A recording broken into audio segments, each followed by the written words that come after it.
O nosso convidado é Francisco Almeida, professor e tecnólogo em radiologia. Professora, a pergunta é essa mesmo, por que a propagação do coronavírus ela é tão rápida? Então, como se trata de vírus, né, a característica de transmissão, ela é muito fácil, né?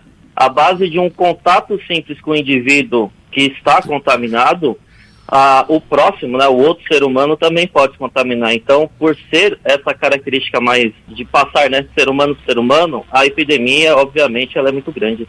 Existe alguma forma de evitar isso?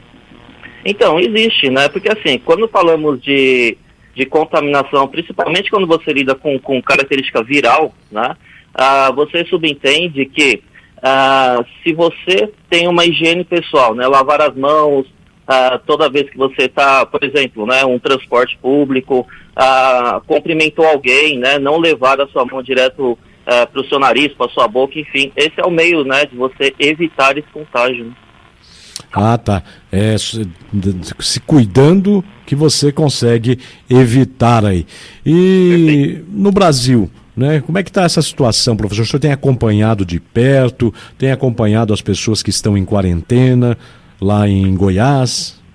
Isso, acompanhamos, porque assim, por trabalhar em hospital, esse contato, né, que nós temos com carga viral, seja lá qual for, né, é preocupante sim, mas é aquela história, né, entender para alertar, né. Então assim, como o coronavírus, né, o Covid-19, que é o novo coronavírus, a característica dele, né, de se incubar, né, de 2 a 14 dias, o indivíduo, né, a partir do momento que ele consegue ter uma visualização, né, médica constante, podemos entender que no Brasil ainda não tem esse risco, né, o que você tem é possibilidade, porque o coronavírus ele é antigo, né, ele tem característica desde 1960.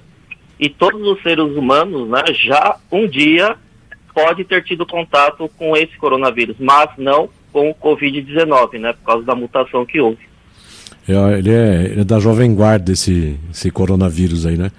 Ele vem mudando, né, já está na 7ª cepa, né, 7º tipo de coronavírus, né, então é mutação, né, é vírus. E existe a possibilidade de uma vacina para isso ou demora muito? Então, já tem estudos, né, para se pensar em vacinas. Porém, o estudo, né, quando você trata de vacina, ele é muito longo, né, porque você precisa fazer testes, autorizações de comitê de ética. Então, para que uma vacina seja produzida, né, ela detém aí alguns anos para ser constituída. Então, possibilidades existem, né, mas não nesse momento, né, atual. Desde 1960, ninguém tinha pensado que esse coronavírus poderia aí, né, causar muitas mortes no futuro? Então, quando você lê a história, né, ou características de histórias, né, você vê que desde 60 o coronavírus ele tem, né, aquela característica de desenvolvimento, como um resfriado, né, então a característica dele é resfriado. Tá? Você teve em 2002 também o SARS, né, que é síndrome aguda respiratória, que também foi na China. E o MERS, né, que é do Oriente Médio, né, síndrome respiratória do Oriente Médio, que começou na Arábia Saudita.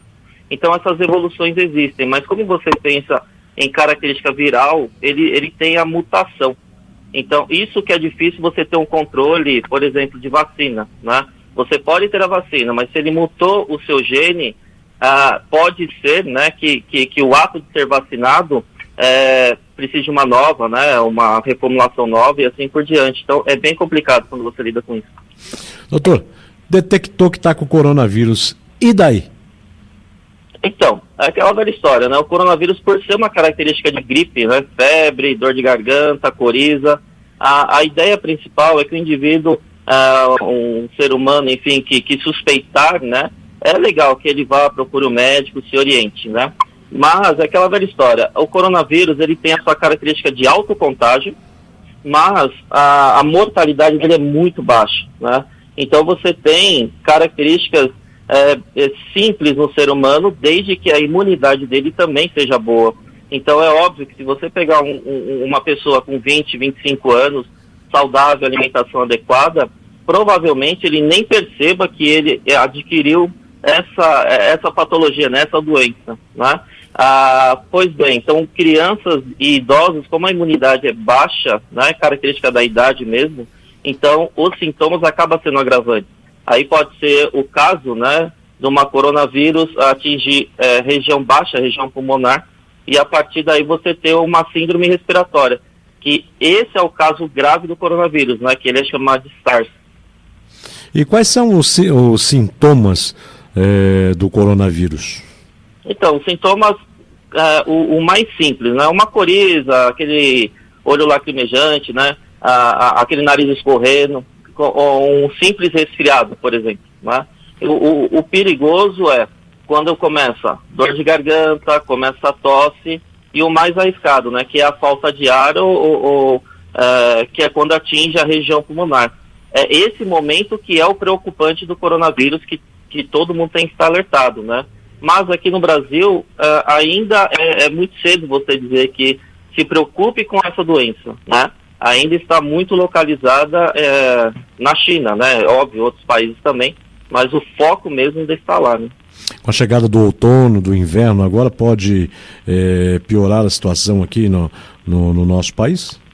Então, como a coronavírus é considerado um resfriado, né, entre aspas, então, com certeza, entrando nessa parte do inverno, as pessoas vão começar a ter esses sintomas e sinais, né, gripais. É óbvio que talvez o surto, né, e o medo venham aumentar, mas ainda a característica do Brasil ainda é muito sintomática, né, e não com certeza que tem o tal coronavírus. O Brasil, ele está, né, com essa visão de um país que está se protegendo contra essa carga viral. Porém, a coronavírus, ela já existe entre nós, né, mas não com a característica do Covid-19. Na opinião do senhor, o Brasil tem estrutura para enfrentar aí o coronavírus, se vier da forma que veio na China? Então, como eu tenho essa visão hospitalar, eu posso dizer o seguinte: o Brasil, ele está preparado sim para suportar, se caso houver, né, esse surto aqui. Porque aquela velha história, o Brasil já está se protegendo. Então, por mais que apareça um caso que ainda não é detectado, né, que apareça um caso, é aquela velha história. Você tende a pegar esses indivíduos, né, e suprir em um local adequado. Eu acredito que sim, o Brasil ele está competente para cuidar, né? Ou seja, da sua população, sim.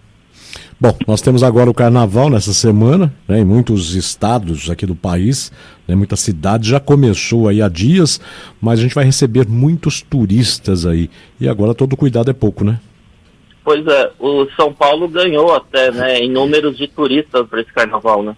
Então, uma grande população estará em pequenos blocos, tá, localizados, e isso sim, tem que ter uma atenção especial, mas eu vou repetir, né, o indivíduo que tem um hábito saudável, seja desde alimentar, né, até mesmo um cuidado de lavar as mãos, né, enfim, situações simples como essa, né, higiene pessoal, essa pessoa, ela pode ficar tranquila, né? Pode curtir seu carnaval, pode ser uma pessoa festeira, mas é aquela velha história, né? O cuidado, né? Então, se você tem esse cuidado pessoal, alimentar, enfim, imunidade alta, fica tranquilo, pode curtir à vontade.